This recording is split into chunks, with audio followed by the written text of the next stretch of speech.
So Jeff Nippard dropped 2 videos, one for upper body and one for lower body, and they're what he's been doing for the last 365 days. Most of the exercises seem practical, nothing too wild, but I had a question. What happens when you actually try to implement them into your own split? Well, I do an upper-lower split. So it took a little bit of mixing and matching, and I'll explain why. Here's how I break things down. On day 1, I do legs, biceps, and triceps. And on day 2, I do chest, back, and shoulders. So I took the exercises that he listed and I fused them into my own split. From Jeff's lower body video, he talks about lying leg curls, a squat variation. He specifically does the pendulum squat, but he also lists the Smith squat, barbell squat, and the hack squat. Then on to RDLs, leg extensions, adductors, and calf raises. 6 exercises.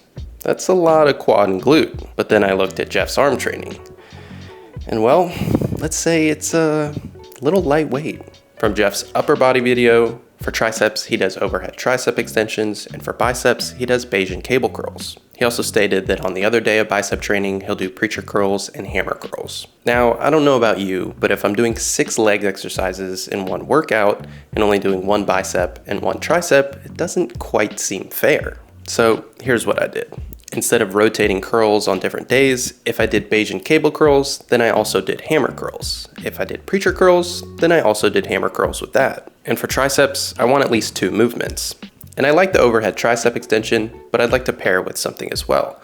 So when I did overhead tricep extensions, I'd also do JM presses. And if I didn't do JM presses, then I'd pair the overhead extensions with a tricep pushdown. Jeff himself says that exercise variation keeps things fun and effective, so I think he'd approve. As far as legs go, let's talk about what I actually implemented. Jeff likes to do the lying leg curl first because he feels like it warms up his knees before he does his main compound lift. So I went ahead and gave it a shot. And honestly, it did feel like it warmed up my knees. I ended up doing Smith squats, and honestly, they felt pretty good. But I did notice a little bit of fatigue. Typically, I do my main compound lift as my first lift for my legs, and this prevented me from going quite as heavy as I normally would. Not a huge difference, but just enough that I could notice it. After the Smith squat, I went directly to leg extensions. The reason I skipped over RDLs is that I'll cycle RDLs and lying leg curls as my main hamstring movement. So on day 1, I would do the lying leg curls, and then on day 2, I would swap those out for the RDLs. Then after the leg extensions, I went straight to calves. I don't really have a good way to work out adductors at home, but if you guys have some workout suggestions for me, drop them down in the comments. And I'll be completely honest, I don't really train calves. And for the last few days, my calves have absolutely been feeling it. So I kept things pretty even.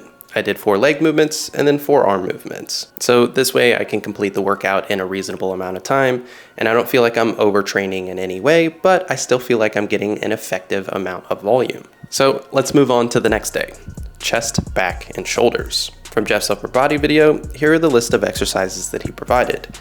The inclined barbell press, seated cable fly, weighted pull-ups, cable lateral raise, and deficit pendlay rows. This day was a lot simpler. 2 chest movements, 2 back movements, and 1 shoulder movement. So after a leg day like that, honestly, this felt like active recovery. So let's talk about these movements a little bit. Thankfully, I had all the equipment necessary for these specific exercises. So let's talk about each one of them. First up, we have the inclined barbell press. To keep that theory of exercise variation going, I would say on day 1, you could do the inclined barbell press. And then on day 2, you could switch it up. Maybe you could do a Smith incline press, or you could do some type of machine incline press. Then we have the seated cable fly. Honestly, I absolutely love this one. The stretch is absolutely diabolical, and this exercise just feels really good to me. But if you don't have the proper setup and you just have a pair of dumbbells, you can always do a dumbbell fly. And if you don't want to do either of those, you could even do a pec deck machine. While it might not be quite as optimal as the other 2, honestly, I still think it's a great option. Then we have weighted pull-ups. If you've watched any of my videos in the past, then you'll know that I absolutely love these. I think it's one of the best back workouts that you can do. But if you can't do regular pull-ups or weighted pull-ups and you want to try them assisted with a band or machine assistance, I think that's a great way to work yourself up to body weight. But there are some other variations that I think you can get really good lat activation in. One of those being the single arm kneeling cable lat pull down. Maybe there's an easier way to say that, it seems like a mouthful, but I do think that that exercise is really good and gives a lot of stretch and tension to the lat, and overall just has that feel good nature that I really enjoy. So if I'm not doing weighted pull-ups, then that's one of the variations that I would suggest. Then we have the cable lateral raise. And honestly, this is one of my least favorites shown in the video. Jeff points to a study where they compared cable lateral raises and dumbbells, and he talks about how they both yield about the same amount of growth. He also notes that in the study, they didn't quite do the cable lateral raises that he suggests. But honestly, I have a way that I think feels even better for me. It might not be more effective, it just feels more fluid, and I feel a little bit more tension on the medial head of my shoulder. If I'm gonna do cable lateral raises, I would prefer to do them either lying down or do them behind the back. It's not necessarily because I think they're more optimal one way or another. Honestly, they just feel better to me. And I've been doing them for quite a while without any issues with my shoulders, so hopefully things just stay that way. Then we have the deficit pendulum row. I'm sure it's great for strength, but it's not so great for my lower back.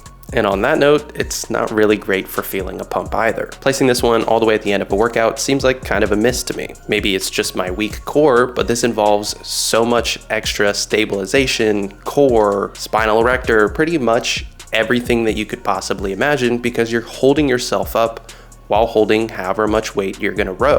While performing this exercise, I feel like the intended muscles that I were hitting were never the ones to actually fail. And like I said, that could be attributed to my weak core or just doing it at the end of the exercise, but honestly, it just didn't feel that great to me. Now, I'm not telling you not to do it, because honestly, if you continue to do this exercise, then it'll increase the strength of your lower back, your core, all of the above. But if you're doing it just to hit your mid-back or your lats or whatever it may be, then honestly, I feel like something like a supported chest row or even a bent over Smith row would provide better results. Less core fatigue, better mind-muscle connection, and overall better pump.